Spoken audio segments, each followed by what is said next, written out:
नमस्कार, मैं हूं रवि अवस्थी और मेरे साथ हैं सैयद मुर्तज़ा। सिर्फ 72 घंटे के अंदर ईरान युद्ध इतना खूनी और भयानक हो चुका है जिसकी आप उम्मीद भी नहीं कर सकते। सिर्फ 72 घंटे के अंदर हालात ये हो गए हैं कि ईरान के परमाणु ठिकानों पर सीधा हमला होने लगा है और ऐसी खबरें हैं कि IAEA ने सीधा बोला है कि ये एक परमाणु विनाश हो सकता है जो ईरान से शुरू होगा। सिर्फ 72 घंटे के युद्ध के अंदर ट्रंप इतना ज़्यादा बौखला गए हैं कि वो ब्रिटेन के ऊपर सीधा हमला करते हुए बोल रहे हैं कि तुम्हारी वजह से मेरा ऑपरेशन एपिक फ्यूरी जो है वो बुरी तरीके से डगमगाया है, सिर्फ तुम्हारी वजह से। तो ब्रिटेन के ऊपर जो अमेरिका का गुस्सा दिखाई दे रहा है वो साफ बताता है कि अमेरिका को इतना अंदाज़ा नहीं था कि ईरान बेहताशा हमले इस तरीके से कर देगा। सिर्फ 72 घंटे के अंदर आप मान के चलिए कि 11 से 12 जो मिडिल ईस्ट के देश हैं, जिसको हम पश्चिमी एशिया के देश बोलते हैं, वहां तक उसने दनादन मिसाइलें दागी हैं। और हैरानी की बात है कि लगभग 15 से 20% जो उसकी मिसाइलें हैं वो बहुत सटीक तरीके से हिट कर रही हैं। और कई जगह तो ऐसा हुआ है कि जो इनके थर्ड और पैट्रियट मिसाइल सिस्टम जो थे उसको बुरी तरीके से चकमा दिया है, जिसको बोलते हैं झांप देना। हिंदी में एक वर्ड होता है झांप, किसी के आगे हाथ कर दो तो वो लकपकाया जाता है, उस तरीके से झांप दी गई है मिसाइलों के थ्रू। तीसरी इंपॉर्टेंट बात यह है कि खामनेई के जाने के बाद ये माना जा रहा था कि ईरान पूरी तरीके से टूट जाएगा, लेकिन ईरान ऐसा लग रहा है कि पूरा ईरान जो है वो खामनेई बन चुका है। मैं सैयद मुर्तज़ा के पास सबसे पहले जाऊंगा। मुर्तज़ा, मुझे सबसे पहले ये बताइए कि अभी जो थोड़ी देर पहले हम लोग तेहरान में तबाही की तस्वीरें देख रहे थे, वो क्या एक बहुत बड़ा फेस्टेशन है ट्रंप और नेतन्याहू का? देखिए, वो एक कारपेट बॉम्बिंग है और तेहरान के उस इलाके में की गई है जो बहुत ज़्यादा आबादी वाला इलाका है। अब एक आबादी वाले इलाके में क्या कोई हाई प्रोफाइल टारगेट है जिसको ख़त्म करने की कोशिश की गई है? अभी हमें इस धमाके का रिजल्ट क्या है, क्या नतीजा है, हमें नहीं मालूम, कोई खबर अभी नहीं आई है। लेकिन ये बहुत बड़े धमाके हुए हैं और ये वही उसी तरह के बम इस्तेमाल किए गए हैं जो इजराइल ने हसन नसरल्ला को मारने के दौरान किए गए थे, या गाज़ा में जब इस बहुत बड़ी जो अटैक हुए हैं। ये जेडएम बम होते हैं जो अमेरिका से सप्लाई किए गए हैं और ये कई फीट गहराई में जाकर ये एक तरह से बंकर बस्टर का रोल निभाते हैं और बहुत बड़ी तबाही करते हैं। पूरी पूरी इमारत ढह जाती हैं इन बमों के धमाके से। तो ये बमबारी जो है वो तेहरान में की गई है और इस बमबारी का मकसद है कि ईरान को ये समझाने की कोशिश है कि अमेरिका या फिर इजराइल जो है इस युद्ध में पीछे हटने वाला नहीं है। लेकिन जैसे कि हमें जो खबरें आ रही हैं वो ये कि इस वक्त ट्रंप जो है वो काफ़ी वाकई बहुत फ्रस्ट्रेशन में है। उनके जो सेनाध्यक्ष हैं वो उन्हें बार बार ये सलाह दे रहे हैं कि आप जिस जंग में उतर गए हैं उसमें नुकसान होना तय है। और सबसे बड़ी बात ये देख लीजिए कि इस वक्त अमेरिका जो है, ट्रंप जो है, उनके जो सलाहकार हैं उन्हें बहुत अच्छी सलाह दे रहे हैं, लेकिन ट्रंप किसकी सलाह मान रहे हैं? उनका जो सही में जो सलाहकार जो बैठा हुआ है वो तेल अवीव में बैठा हुआ है। अच्छा, एक चीज़ आपको मैं 2-3 मुख्य खबरें पहले बता दूं। सबसे पहले आपको ये हम खबर दे देते हैं कि जो सुप्रीम लीडर 86 साल के अली खामनेई थे, उनकी पत्नी भी अभी उनकी भी मौत हो गई है, ऐसी खबरें आ चुकी हैं। वो बहुत ही बुरी तरीके से घायल हुई थी हमले में 28 फरवरी को। दूसरी इंपॉर्टेंट बात यह है कि पुतिन ने सऊदी में, अरब के देशों में कई जगह बात की है, जिसमें UAE के जो वहाँ के राजा हैं, वो राष्ट्रपति, उनसे बात की है और उनको बोला है कि आप ये इस युद्ध से पीछे हटिए, वरना यहाँ के जो परिणाम होंगे बहुत ही खतरनाक होंगे। तीसरी इंपॉर्टेंट बात यह है कि पुतिन के कार्यालय ने, यानी कि पुतिन के ऑफिस ने नेतन्याहू से भी बात की है और उनको सीधा बोला है कि अगर ईरान के नातांज परमाणु रिएक्टर से अगर किसी तरीके का लीकेज हुआ तो आप ये मान के चलिए भयंकर परमाणु विनाश होगा और रशिया चुपचाप मुंह बैठकर देखेगा नहीं, मुंह ताकता नहीं रहेगा कि आप क्या कर रहे हो। तीसरी सीधी सीधी चेतावनी अमेरिका और इजराइल को रशिया ने दी है कि अगर हमारे बुशर प्लांट, जो ईरान के अंदर इकलौता ऐसा एक प्लांट है, न्यूक्लियर प्लांट है, जहाँ से परमाणु ऊर्जा के रूप में बिजली उससे बनाई जाती है, उस पर अगर अटैक हुआ तो रशिया सीधी जंग में कूद सकता है या उसके खिलाफ कोई बड़ा एक्शन ले सकता है। ऐसा रशिया की तरफ से क्लियर कट बोल दिया गया है। तीसरी इंपॉर्टेंट बात यह है कि सिर्फ 5 घंटे के अंदर ये खबरें सामने आ रही हैं कि ईरान ने अपनी 1500 मिसाइलें सिर्फ आज ही 24 घंटे के अंदर दागने का फैसला किया है। वो आपको हम पूरा डिटेल बताएंगे कि किस किस तरीके से कैसे कैसे मिसाइलें दागी जाती हैं और उसके पीछे का क्या प्रोसेस होता है, क्यों एक बार में 1500 मिसाइलें नहीं दागी जा रही हैं, क्यों 100, 150, 300 या 500 मिसाइलें एक साथ दागी जा रही हैं, ये हम आपको बताएंगे। लेकिन अभी की इंपॉर्टेंट बात यह है कि कतर, सऊदी अरब, जो बहरीन, ये वो ऐसे देश हैं जहाँ अमेरिका के सारे अड्डों के ऊपर भीषण हमले हुए हैं और उसके जो फुटेज आ रहे हैं उसे देखकर वो हैरान है। सबसे ज़्यादा जो फ्रस्ट्रेशन आया है ट्रंप को, जो उन्होंने बोला है कि मैं जानता हूं कि अभी हमारे 3 सैनिक अमेरिकी सैनिक मारे गए हैं,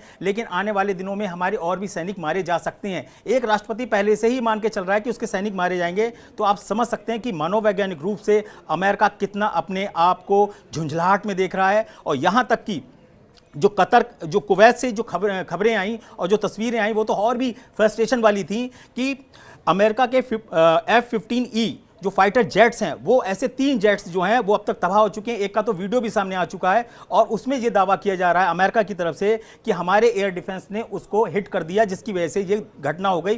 कुल मिलाकर 3 F-15E जेट उनके तबाह हो चुके हैं। मुर्तजा, मैं अब आपसे पहले ये पूछूंगा कि जो खाड़ी के देश हैं, मिडिल ईस्ट के देश हैं, वहां पर इतना ईरान हमला क्यों कर रहा है और इजराइल से ज़्यादा वो उन जगहों पर टारगेट क्यों कर रहा है? इसके पीछे का मकसद क्या है? दूसरा, मैंने एक अनुमान उस पर अभी रिसर्च की है तो ये पता चला है कि ईरान से लेके और जितने भी देशों पे हमले कर रहे हैं उसकी सबसे कम दूरी है 700 किलोमीटर और सबसे दूरी जो हवाई दूरी है वो है 1800 किलोमीटर। तो 1800 किलोमीटर दूर तक ईरान की मिसाइलें दंदनाती हुई जा रही हैं, ड्रोन दंदनाते हुए जा रहे हैं, अटैक कर रहे हैं। ये कैसे संभव हो रहा है? देखिए, अभी आपने F-15 की बात की और F-15 3 विमान गिरे हैं। अमेरिका कह रहा है कि ये फ्रेंडली फायर है।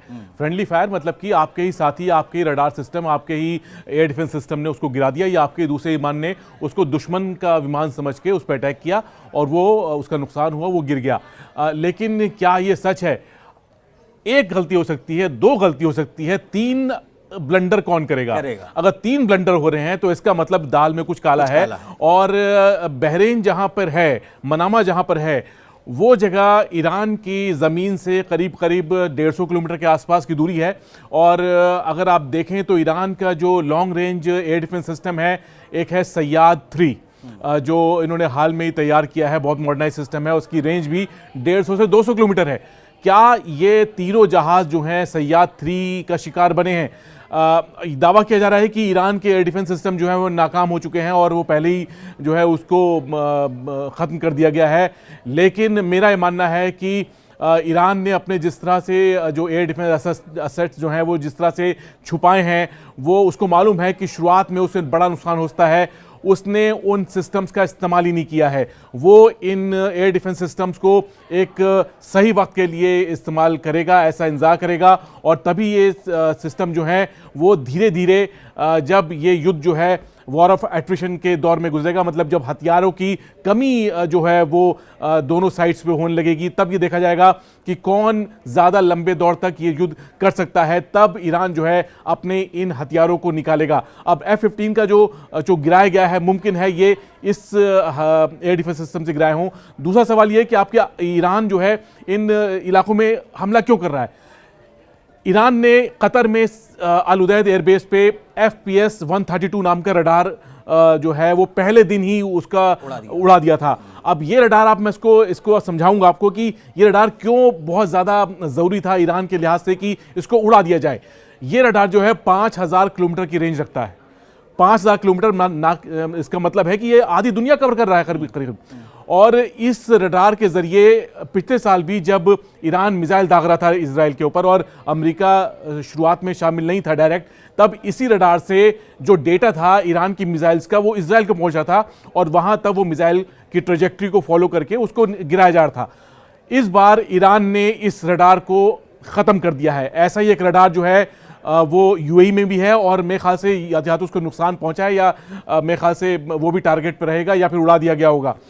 इस तरह के जो असेट्स जो हैं, जो डिफेंस असेट्स जो हैं, उसको ख़त्म करना ईरान की प्राथमिकता है। यही काम वो बहरीन में कर रहा है, यही काम वो कुवैत में कर रहा है और यही काम उसने इराक के एरबिल में किया, जो एक बहुत बड़ा निगरानी अड्डा था इराक के अंदर, जो ईरान के उत्तरी इलाके में देखता था। तो उसने फर्स्ट लेयर ऑफ जो डिफेंस था, मैं कहूँगा इजराइल के लिहाज से, वो ईरान ने करीब ख़त्म कर दिया है। अब उसका अगला टारगेट जो होगा वो इजराइल होगा और वहां पे वो उस वक्त अपनी उन मिसाइलों को दागेगा जिन्हें रोकना नामुमकिन साबित होगा। एक चीज़ तो बिल्कुल क्लियर है कि ईरान को भीषण नुकसान हो चुका है। सुप्रीम कमांडर मारे जा चुके हैं, 48 से ज़्यादा, उनको मिला के 48 से ज़्यादा टॉप कमांडर्स और उनके नेता मारे जा चुके हैं। कोई भी नहीं बचा, ऐसा अमेरिका और इजराइल को की तरफ से दावा किया जा रहा था। लेकिन आप मजा देखिए कि एक के पीछे एक सीरीज निकलती चली आ रही है। राष्ट्रपति मसूद पेजेश्किन बोल रहे हैं कि हम युद्ध रोकने को बिल्कुल भी तैयार नहीं, हम फाइनल करेंगे। वहाँ के जो NSA का दर्जा रखते हैं अली लारिजानी, उन्होंने क्या बोला कि हम जंग से ही अब फैसला करेंगे और आखिरी दम तक हम लड़ेंगे।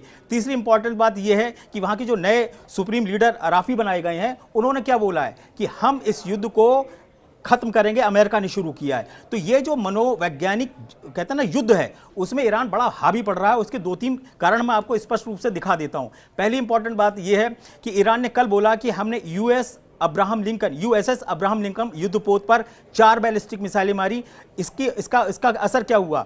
इसका असर यह हुआ कि अमेरिका को सबूत दिखाने पड़े, आगे के डेक पूरा जहाज नहीं दिखाया, 1/4 हिस्सा दिखाया युद्धपोत का कि नहीं साहब अभी बचा हुआ है। जबकि ईरान का क्लेम है कि हमारी बैलिस्टिक मिसाइलों ने जो हमला किया है उससे युद्धपोत जो है वो ऑपरेशन की स्थिति में नहीं है।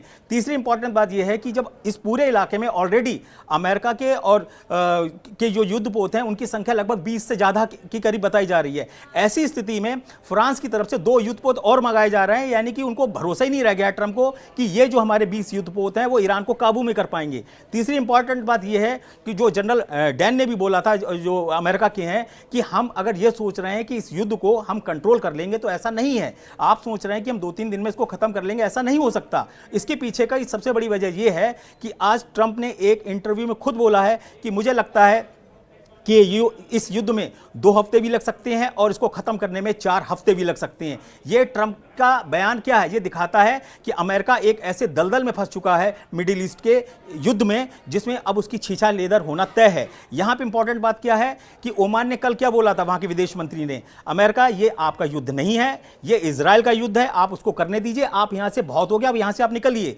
अगर ये लंबा युद्ध और खिंचा और 2-3 जगह कुवैत में, बहरीन में, कतर में, ओमान में, तुर्की में, या तुर्की तक पहुंच गया है हमला, आप समझिए तुर्की तक ईरान के हमले पहुंच चुके हैं, ऐसे दावे किए जा रहे हैं। साइप्रस में तो कल भी अटैक हुआ और आज भी अटैक हुआ और स्थिति ये हो गई है कि ब्रिटेन ने बिल्कुल शॉर्ट नोटिस पे बोला है कि सारे हथियार तुरंत हटाओ, सारी मिलिट्री जो हमारे ऑपरेशन हैं उसको तुरंत यहाँ से हटाओ, इसको खाली करो। अब जो ईरान है उसकी मिसाइलें यहाँ भी गिर सकती हैं। तीसरी इंपॉर्टेंट बात यह है कि अभी 2 या 3 घंटे पहले खबर आई कि तेल अवीव में बेंजामिन नेतन्याहू जो प्रधानमंत्री हैं इजराइल के, उनके दफ्तर पर भीषण अटैक किया है मिसाइलों से और खैबर शेकन मिसाइल का इस्तेमाल किया है, ऐसा ईरान का दावा है। हालांकि तुरंत खंडन आया IDF की तरफ से कि ऐसा कोई भी अटैक नेतन्याहू के दफ्तर पे नहीं है, वो बिल्कुल सुरक्षित हैं। लेकिन एक खबर नीचे आई इजरायली मीडिया के अंदर कि इस वक्त बेंजामिन नेतन्याहू जो हैं वो बंकर में हैं, यानी कि जो पाताल के नीचे जो बंकर बनाए गए हैं उसके अंदर नेतन्याहू को ले जाना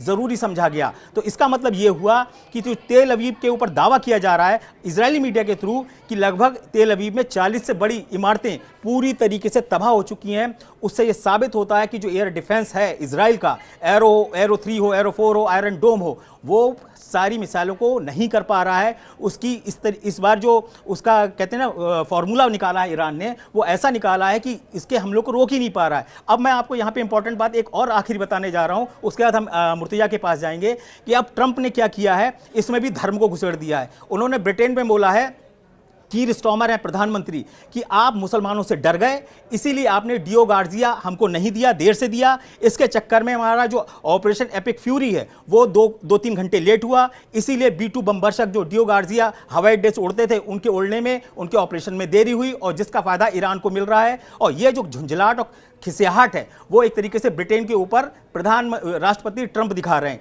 ये एक चीज़ मुझे और बड़ी इंपॉर्टेंट बताइए कि ईरान की लड़ने की क्षमता मिसाइल और ड्रोन है।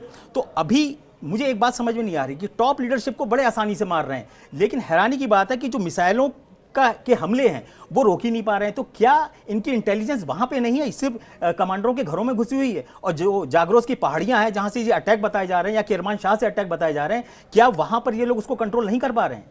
देखिए, कहा जा रहा है कि ईरान के पास 3 से 4,000 मिसाइल हैं और ये जो है मिसाइल इनके देखिए, मिसाइल होना अलग बात है, साथ में लॉन्चर होना बहुत ज़रूरी है आपके साथ। अगर लॉन्चर नहीं होगा तो आप कैसे उसे रोकेंगे आप। तो इजराइल का दावा है कि उसने बहुत से ऐसे लॉन्चर जो हैं वो लॉन्च पैड पे ही, जब वो मिसाइल तैयार की जा रही थी दागने के लिए, तब उसने उनको निष्क्रिय कर दिया वहाँ हमला करके। लेकिन ये है कि आपने बहुत सही बात कही कि जो कमांडर्स को मारना आसान हो रहा है, लेकिन जो मिसाइल जो साइट्स हैं वहाँ पर इजराइल या फिर अमेरिका जो है बहुत ज़्यादा नुकसान नहीं पहुँचा रहे। तो इसका ये है कि देखिए, ईरान को ये बात तो सब जानते हैं, समझते हैं कि ईरान को जो इस वक्त नुकसान हुआ है, जो अली खामनेई की हत्या हुई है, उसके पीछे ईरान की कमी ये है कि जो इनकी इंटेलिजेंस जो है, या फिर उसमें कई लोग ऐसे हैं जो जिसका जिक्र अहमदीनेजाद, जो उनके पूर्व राष्ट्रपति थे, जो इस हमले में उनकी भी हत्या हुई।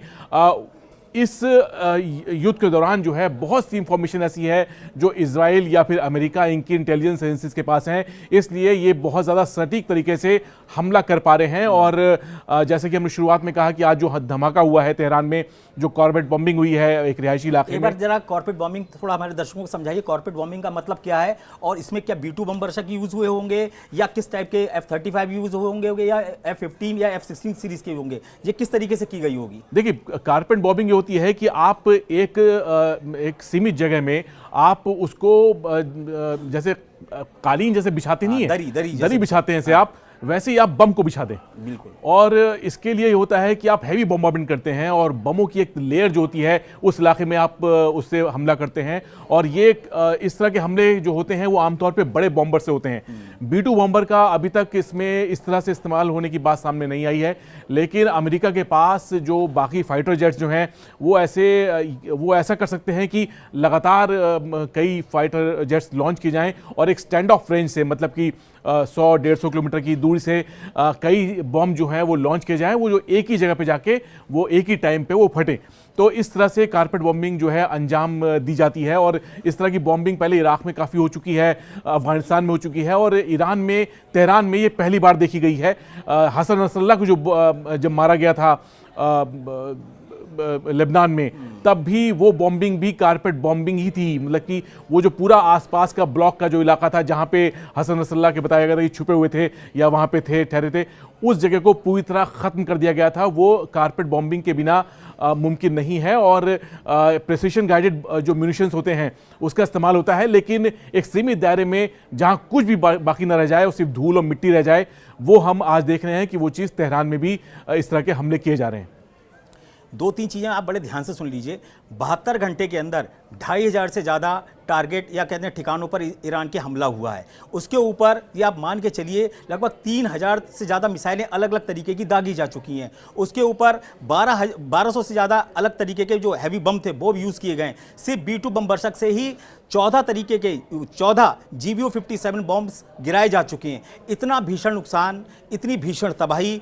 31 प्रांत हैं ईरान के अंदर, उसमें से उसके 133 शहरों के ऊपर बम्बारमेंट और हमले हो रहे हैं। लेकिन अब मजे की बात देखिए, अभी तक ईरान की सड़कों पर जनता निकली ही नहीं है कि खामनेई शासन का अंत करो, जिसके बारे में ये पूरा ऑपरेशन उसी बेस पे बनाया गया था। उसमें ये प्लान ये हुआ था नेतन्याहू और ट्रंप का कि जब हम अटैक करेंगे तो जनता के दिल से भय निकल जाएगा, उनकी बहुत बड़ी जो लीडरशिप है वो खत्म हो जाएगी और जनता सड़कों पे आएगी, और हम रजा पहलवी को वहाँ का राज का सुप्रीम कमांडर बना के या सुप्रीम लीडर बना के पेश कर देंगे। लेकिन सबका सब प्लान धुआं का धुआं हो गया, कोई जनता निकली नहीं रही है।